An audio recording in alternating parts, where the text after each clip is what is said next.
গোদাগাড়িতে জিরা চাষে কৃষকের হাসি, সফলতার আশা।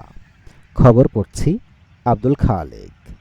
রাজশাহীর গোদাগাড়িতে জিরা চাষে সফল কৃষক। গোদাগাড়ি উপজেলার সরমংলা সহ বিভিন্ন ইউনিয়নে জিরা চাষ করতে দেখা গেছে। ফলনও হয়েছে বেশ। বাংলাদেশ মশলা গবেষণা কেন্দ্র ও উপকেন্দ্রগুলোতে বাংলাদেশে চাষ উপযোগী জিরার জাত উদ্ভাবনে চেষ্টা চালিয়ে যাচ্ছেন কৃষি বিজ্ঞানীরা। বাংলাদেশের বিভিন্ন স্থানে প্রাথমিকভাবে জিরা চাষ আরম্ভ করেছে, সে সাথে গোদাগাড়িতেও পরীক্ষামূলকভাবে জিরা চাষ হচ্ছে। গোদাগাড়ি পৌরসভার সরমংলা ব্লকের মোহাম্মদ আলী চাঁদের ছেলে মামুন আলী উপজেলা কৃষি সম্প্রসারণ অধিদপ্তর থেকে বিনামূল্যে জিরা বীজ পেয়ে 10% জমিতে জিরা চাষ আরম্ভ করেছেন।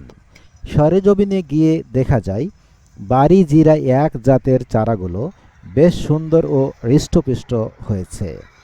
আবহাওয়া অনুকূলে থাকলে জিরা চাষের সফলতা আশা করছেন কৃষি অফিস। এ ব্যাপারে গোদাগাড়ির কৃষি অফিসার মরিয়ম আহমেদ বলেন, গোদাগাড়ির মাটি ও আবহাওয়ায় জিরা চাষের যে সম্ভাবনা দেখা যাচ্ছে তা অত্যন্ত উৎসাহব্যঞ্জক।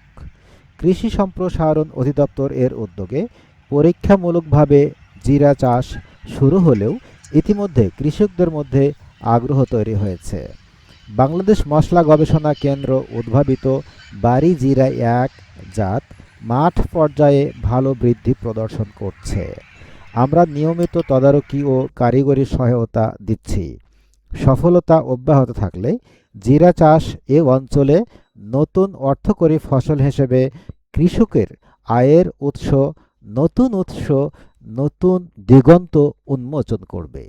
এতক্ষণ সাথে থাকার জন্য অসংখ্য ধন্যবাদ।